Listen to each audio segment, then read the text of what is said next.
Hey guys, welcome back to my channel. आप सुन रहे थे मेरे साथ लव यू जिंदगी। लव यू जिंदगी भाग 54। रुचिका का फोन आने के बाद नैना थोड़ा अपसेट हो गई। वह बीकानेर जाने की तैयारी करने लगी और अभी को ये बिल्कुल अच्छा नहीं लग रहा था। अभी तक अभी ने नैना को उसकी बीमारी के बारे में नहीं बताया था, ना ही उससे विहान से मिलाया था। नैना ने बैग में अपने कपड़े रखे और अभी के सामने आकर कहा, तुमने कहा था अभी कि तुम मुझे मेरे दोस्तों से मिलने से कभी नहीं रोकोगे। रुचिका प्रॉब्लम में है, मुझे उसके पास जाना ही होगा।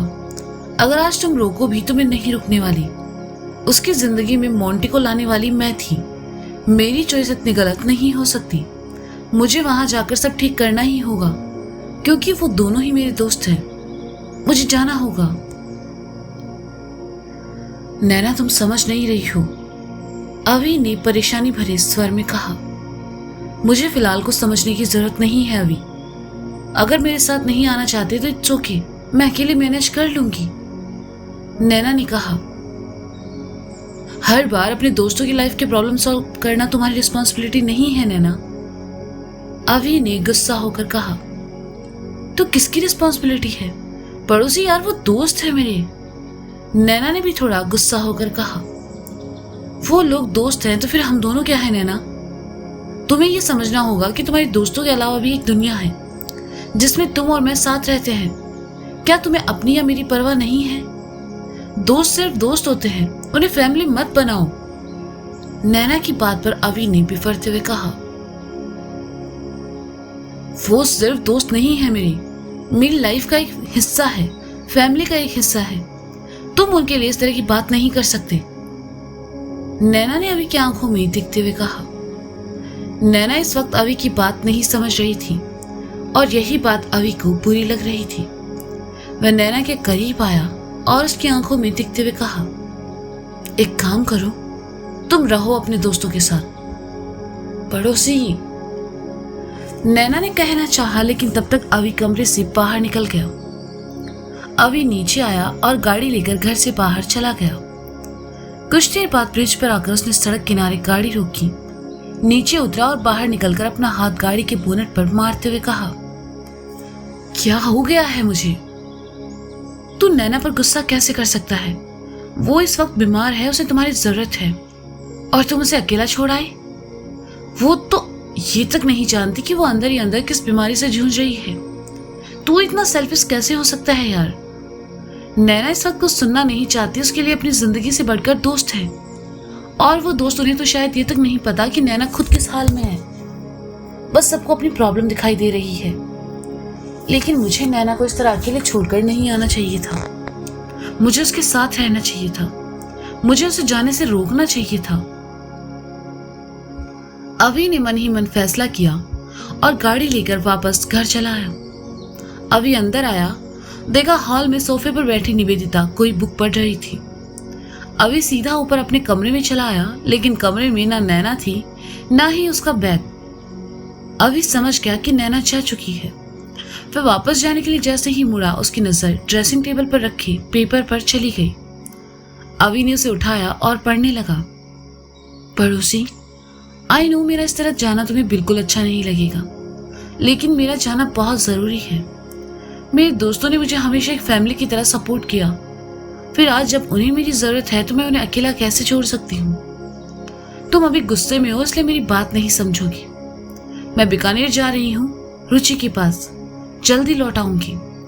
तुम साथ आते तो मुझे अच्छा लगता, बट चिंता मत करो, मैं सब ठीक कर दूंगी। मैं तुम पर चिल्लाई उसके लिए आई एम सॉरी। नैना।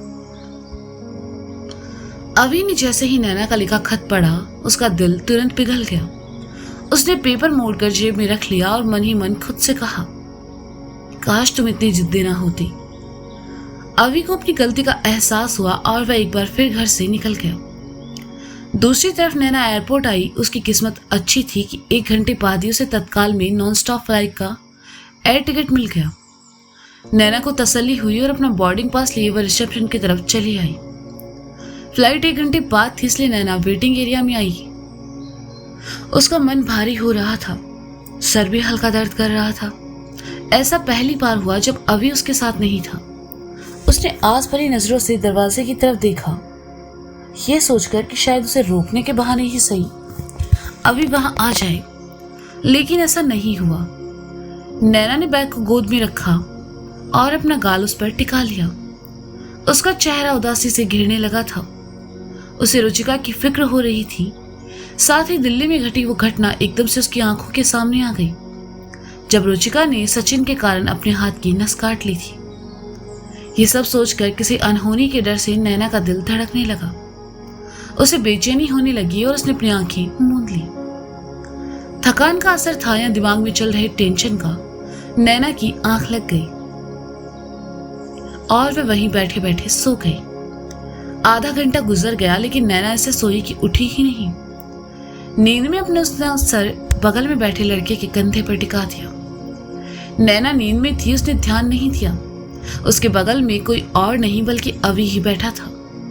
नैना को नींद में देखकर वह हल्का सा मुस्कुराया और मन ही मन खुद से कहा, मेरे बिना घर से बाहर तक नहीं जाती, चंडीगढ़ से क्या खाक बाहर जाएगी? पागल लड़की।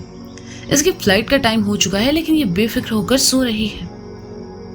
पता नहीं ये कब बड़ी होगी। कुछ वक्त गुजरा और फ्लाइट की अनाउंसमेंट होने लगी। अभी ने नैना के कंधे को थपथपाते हुए कहा, हेलो मिसेज नैना चौधरी, ये आपका घर नहीं एयरपोर्ट है। बोला भैया एक कप चाय मिलेगी क्या? मेरा सर बहुत दुख रहा है, नैना ने नींद में कुनमुनाते हुए कहा और अपना गाल फिर से अपनी गोद में रखी बैग पर लगाकर आंखें मूंद ली। उसने ध्यान ही नहीं दिया कि उसके बगल में अभी बैठा है और वो दोनों एयरपोर्ट पर है। उल्टा वह अभी को भोला भैया समझकर चाय के लिए बोल रही थी। और तुम्हारा सर क्यों दुख रहा है? अभी ने पूछा। मत पूछो यार, लोगों की जिंदगी में टेंशन होता है। मेरी टेंशन में थोड़ी सी जिंदगी है। मेरी किस्मत लोहे की पेन से घिस घिस कर लिखी गई है, तभी फट के हाथ में आ गई है। पता नहीं कौन सी मनहूस घड़ी में मैंने पड़ोसी को आई लव यू कहा। मेरी अकल पर पत्थर पड़े थे जो मैंने अपनी लंका खुद ही लगा ली उससे शादी करके।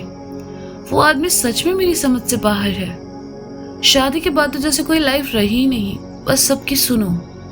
मैंने अपनी लाइफ में इतनी किसी की नहीं सुनी जितनी पड़ोसी की। उसकी हर बात सुनती हूँ, फिर भी वो आदमी पता नहीं मुझसे क्या चाहता है। कभी कभी इतना झिलाता है ना, दिल करता है उसका गला। नींद में बड़बड़ाते हुए नैना ने उठकर जैसे ही अपने बगल में देखा,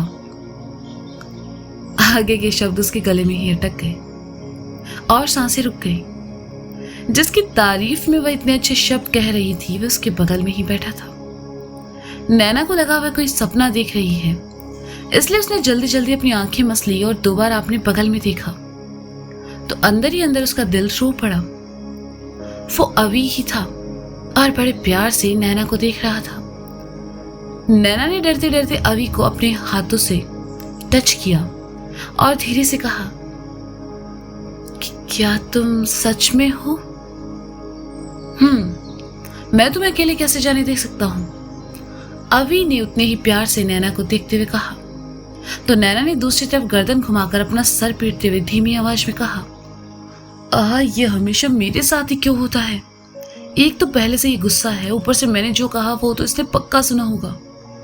इतने प्यार से मुझे देख रहा है, मतलब पक्का थोड़ी देर में इसके गुस्से का बम फटेगा और स्वाहा हो जाएगा। मुझे भी इसके बारे में ऐसे टाइम पर बकवास नहीं करनी चाहिए थी।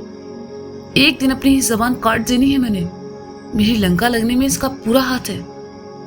हेलो, अकेले में क्या बड़बड़ा रही हो? अभी ने नैना के सामने चुटकी बजाते हुए कहा। अगर सीधा जवाब दिया तो ये टॉर्चर करेगा। एक काम करती हूँ, थोड़ा रूड हो जाती हूँ, ऐसे दिखाती हूँ कि मैं इससे नाराज हूँ। हाँ, ये सही रहेगा। नैना फिर से बड़बड़ाई। हेलो मिस बड़बड़, अगर तुम थोड़ी देर ऐसे और बैठे रही तो तुम्हारी फ्लाइट मिस हो जाएगी। अभी ने उठते हुए कहा। ओह शिट, ये मैं कैसे भूल गई? नैना ने एकदम से कहा और अपना बैग उठाए वहां से चली गई। अभी उसके पीछे पीछे चल पड़ा। अभी को अपने पीछे आते देखकर नैना फिर बड़बड़ाने लगी। ये पड़ोसी किसी सस्ते आदमी की तरह मेरा पीछा क्यों कर रहा है? अगर मुझे रोकने के लिए आया है तो रोक क्यों नहीं रहा? वैसे ये कब क्या करे कुछ पता नहीं चलता। और ये इतना शांत क्यों है? अब तक तो इसके अंदर का ज्वालामुखी फट के बाहर आ जाना चाहिए था। पता नहीं इसके दिमाग में क्या खिचड़ी पक रही होगी, लेकिन मैं रुकने वाली नहीं हूँ। मैं रुचिका के पास जाकर रहूंगी। पता नहीं वो इस वक्त किस हाल में होगी।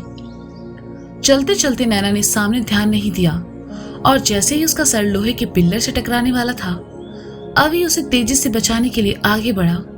लेकिन अभी की बुरी किस्मत कि नैना का सर उससे टकराए उससे पहले ही नैना बड़बड़ाते हुए लेफ्ट साइड चली गई और उसे बचाने के चक्कर में अभी का सर उस पिल्लर से जा टकराया। वो भी इतना तेज कि 10 सेकंड तक तो अभी को समझ ही नहीं आया कि हुआ क्या। अभी को होश आया तो अपना ललाट सहलाते हुए फ्लाइट की ओर चला गया। नैना फ्लाइट में जा चुकी थी, अभी भी पीछे पीछे चला आया। अभी की सीट नैना के बगल में ना होकर उसके साथ वाली रो में थी, लेकिन अभी की किस्मत आज उस पर कुछ ज्यादा ही मेहरबान थी। उसकी बगल वाली सीट पर एक खूबसूरत लड़की थी। अभी खुशी खुशी अपनी सीट पर आ बैठा। लड़की अभी को देखकर मुस्कुराई तो अभी भी मुस्कुरा दिया और फिर बगल वाली सीट के पास खड़ी नैना को देखा, जो कि अपना बैग ऊपर रखने की नाकाम कोशिश कर रही थी। अभी ने नैना को परेशान होते देखा तो उठा और उसके हाथ से बैग लेकर कहा, तुम मुझे हेल्प करने के लिए बोल सकती हो। नो थैंक यू, नैना ने अभी के हाथ से बैग छीन कर कहा और जैसे ही लड़खड़ाई अभी ने उसे संभाल लिया। नैना उसकी आंखों में देखने लगी। ए भाई जरा साइड हो वने शू करे छे। अभी के पीछे से आते हुए आदमी ने दोनों को साइड करते हुए कहा, जिससे अभी और नैना एक दूसरे के करीब आ गए। नैना ने देखा सब उन्हें ही देख रहे हैं तो उसने अभी को पीछे धकेलते हुए कहा, तुम यहां क्यों आए हो? तुम बीकानेर रुचिका के लिए जा रही हो ताकि उसे संभाल सको, लेकिन जब तुम दोनों लड़कियां बेचारे मोंटी पर हावी हो जाओगी तो उसे बचाने वाला कोई तो होना चाहिए, इसलिए मैं अपने भाई के लिए जा रहा हूं। अभी ने सहजता से कहा, वो मोंटी एक नंबर का कमीना है, वो तुम्हें उसकी साइड लेने की जरूरत नहीं है। उसने रुचि के साथ अच्छा नहीं किया। नैना ने गुस्सा होते हुए कहा, गलती सिर्फ मोंटी की है, तुम ये कैसे कह सकती हो? तुम्हारी दोस्त भी तो गलत हो सकती है ना? अभी ने भी नैना को घूरते हुए कहा, मुझे तुमसे बहस नहीं करनी, जाओ मरो अपनी सीट पर। नैना ने अभी को पीछे करते हुए कहा और आकर अपनी सीट पर बैठ गई। खिड़की वाली सीट उसी गुजरते हुए आदमी की थी जो अभी अभी नैना के बगल से गुजरा था। वह आकर नैना के बगल में बैठ गया और खुशी खुशी खिड़की के बाहर देखने लगा। अभी अपनी सीट पर आकर बैठा जो कि नैना की तरफ ही थी। Any problem? लड़की ने बड़े प्यार से अभी से पूछा, क्योंकि जब नैना और अभी झगड़ रहे थे तब उसका ध्यान उन दोनों पर ही था। नो, वो इनके दिमाग का स्क्रू थोड़ा ढीला है। अभी ने नैना की तरफ इशारा करके कहा तो लड़की खी करके हंसने लगी और अपना हाथ हल्का सा पंच अभी के कंधे पर मारते हुए कहा, यू आर सो फनी। हाँ तो पार्सल बांध के घर ले जाना। नैना ने थोड़ा ऊंची आवाज में कहा जो कि लड़की के कानों में भी पड़ी, लेकिन उसने इग्नोर कर दिया। नैना ने आंखें मूंद कर सर सीट से लगा लिया। अभी का यूं साथ आना अब मन ही मन उसे परेशान कर रहा था। बीकानेर मोंटी का घर। Pick up the phone Ruchi, please phone उठाओ। अपने कमरे में घूमते हुए मोंटी खुद में बड़बड़ा रहा था। मोंटी पिछले कई घंटों से रुचिका को फोन कर रहा था, लेकिन रुचिका ना उसका फोन उठा रही थी ना ही उसके मैसेज का जवाब दे रही थी। रुचिका इस वक्त कहाँ थी मोंटी ये बात नहीं जानता था। जब इस बार भी रुचिका ने फोन नहीं उठाया तो मोंटी ने फोन टेबल पर रखा और बाइक की चाबी लेकर फ्लैट से निकल गया। जल्दबाजी में वह अपना फोन भी भूल गया। मोंटी बाइक लेकर अपार्टमेंट से निकला और सीधा रुचिका के बैंक चला आया, लेकिन रुचिका वहां नहीं थी। बीकानेर में रुचिका के ज्यादा दोस्त भी नहीं थे, सिर्फ मधु थी जिसे रुचिका के बारे में कुछ नहीं पता था। दोपहर से शाम होने को आई, लेकिन मोंटी रुचिका को ढूंढते रहा, वह उसे नहीं मिली। थककर मोंटी बेंच पर पड़ी आकर बैठ गया। उसकी जिंदगी में एकदम से मुसीबतों का पहाड़ टूट पड़ा था। उसे कुछ समझ नहीं आ रहा था, ऐसे में वह क्या करे। मोंटी को नैना का ख्याल आया, लेकिन एक नैना ही थी जो ऐसे वक्त में उसकी बात सुन सकती थी। उसे इन सब से बाहर निकाल सकती थी। मोंटी ने अपनी जेब टटोली तो याद आया उसका फोन घर पर है। मोंटी परेशान सा रुचिका को ढूंढता रहा, लेकिन रुचिका नहीं मिली। थक हार कर मोंटी वापस फ्लैट लौट आया। उसने एक बार फिर रुचिका को फोन मिलाया, लेकिन इस बार फोन बंद आ रहा था।